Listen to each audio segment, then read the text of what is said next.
Welcome to Sir Boats Yacht, your go-to channel for exploring the most fascinating vessels on the water. Today, we're stepping back in time to review a true legend of the British canals, the President, a 72-foot steam-powered narrowboat built in 1909 by the renowned fellows Morton and Clayton. This isn't just a boat, it's a piece of living history that powered the Industrial Revolution's waterways. Whether you're a boating enthusiast or just love a good story of craftsmanship, stick around as we dive into the President's key features, design, interior, performance, and what makes her a one-of-a-kind icon. Let's kick things off with the key features that make the President a standout in canal history. This 72-foot narrowboat was built to haul heavy cargo like coal, grain, or factory goods through Britain's narrow canal locks, which are just over 7 feet wide. Designed for work, not leisure, she's got a sturdy wrought iron hull that could withstand the rough and tumble of daily canal runs. Her steam engine, a hallmark of her era, powered her through long hauls, often towing a second unpowered boat called a butty to double the cargo load. The engine setup included a boiler that burned coke, a smokeless fuel, to keep things efficient, though later in her life, she was briefly fitted with a diesel engine for extra cargo space. Restored to her steam-powered glory, the President now boasts a replica boiler and a twin-cylinder steam engine, making her a rare sight on modern canals. Her exterior is a feast for the eyes, painted in bold reds, blacks, and greens, with intricate hand-painted roses and castles, a traditional art form that canal workers used to brighten their floating homes. Today, she's a preserved gem, often seen at canal festivals or museums, showcasing the grit and ingenuity of early 20th century boat builders.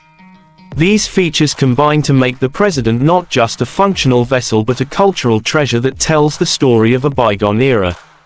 Now, let's talk about the design of this remarkable narrowboat, which perfectly balances form and function. The President's hull is long and narrow, stretching 72 feet to fit the standard canal locks while maximizing cargo space. Her bow curves gently upward, a design trick that helps her glide through tight bridges and locks without getting stuck.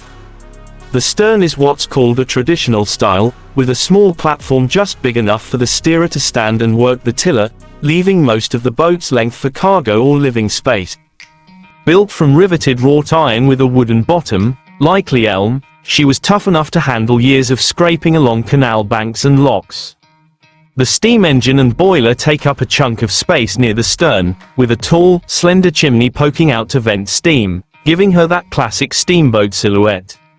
The hull's shape, sometimes called a josher after the company's director, was a closely guarded design that made these boats handle better than competitors, especially in choppy canal waters.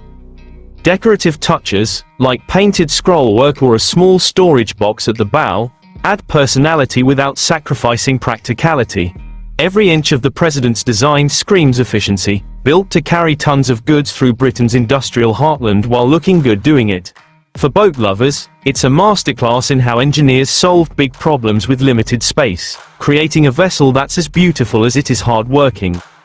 Stepping inside, the interior of the President offers a glimpse into the cramped but cozy life of canal workers.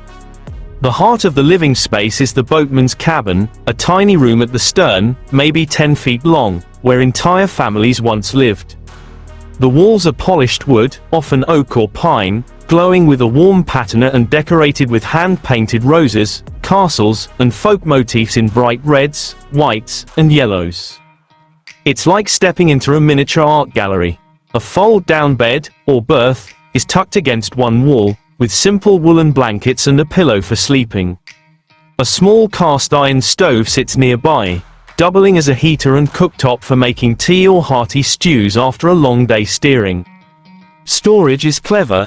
Cupboards and shelves hold clothes, food, and tools, with brass hooks for towels or lanterns adding a touch of shine.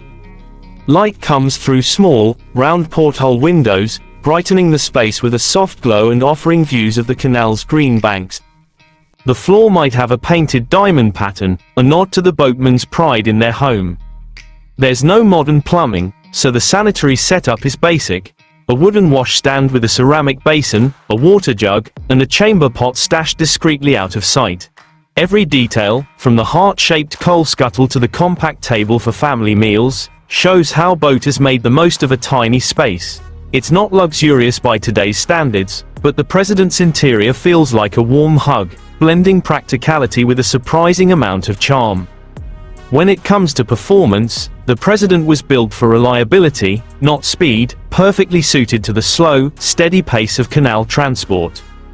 Her steam engine, originally a compound design, churned out enough power to move 18 tons of cargo at a leisurely 3 to 4 miles per hour, about walking speed, but ideal for the calm waters of canals.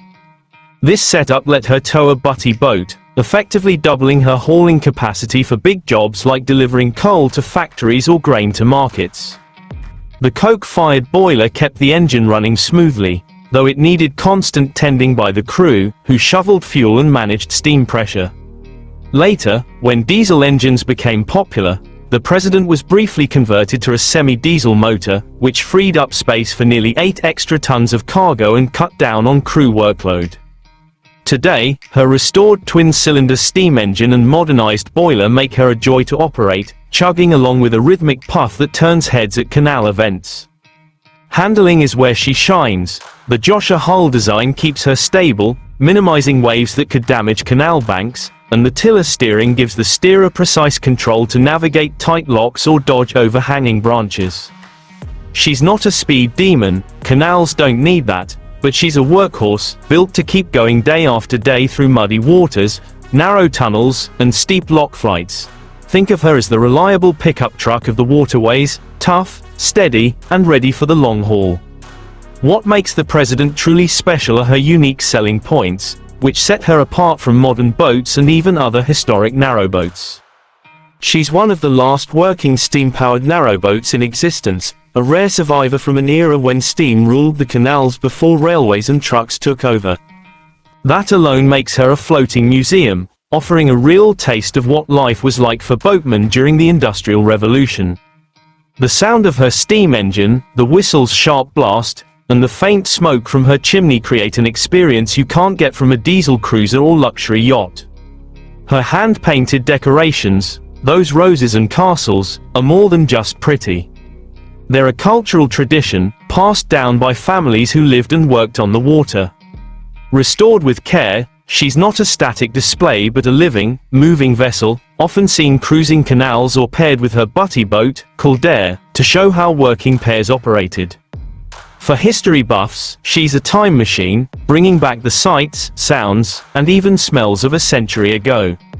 For boaters, she's a lesson in engineering ingenuity, how to pack power, cargo, and a home into a narrow, 72-foot frame. Unlike modern leisure boats with their plush interiors and high-tech gadgets, the president's appeal is her authenticity. She's a reminder of a time when canals were the lifeblood of industry, and her survival is a tribute to the volunteers and enthusiasts who keep her steaming along. To wrap it up, the president is more than just a narrowboat. She's a living piece of Britain's industrial past, blending rugged engineering with surprising beauty. From her steam-powered heart to her painted roses, she tells a story of hard work, creativity, and resilience. If you're as captivated by this canal icon as we are, give this video a like, subscribe to Sir Boats Yacht for more deep dives into incredible vessels, and let us know in the comments what you love most about historic boats. Until next time, keep sailing the waters of history.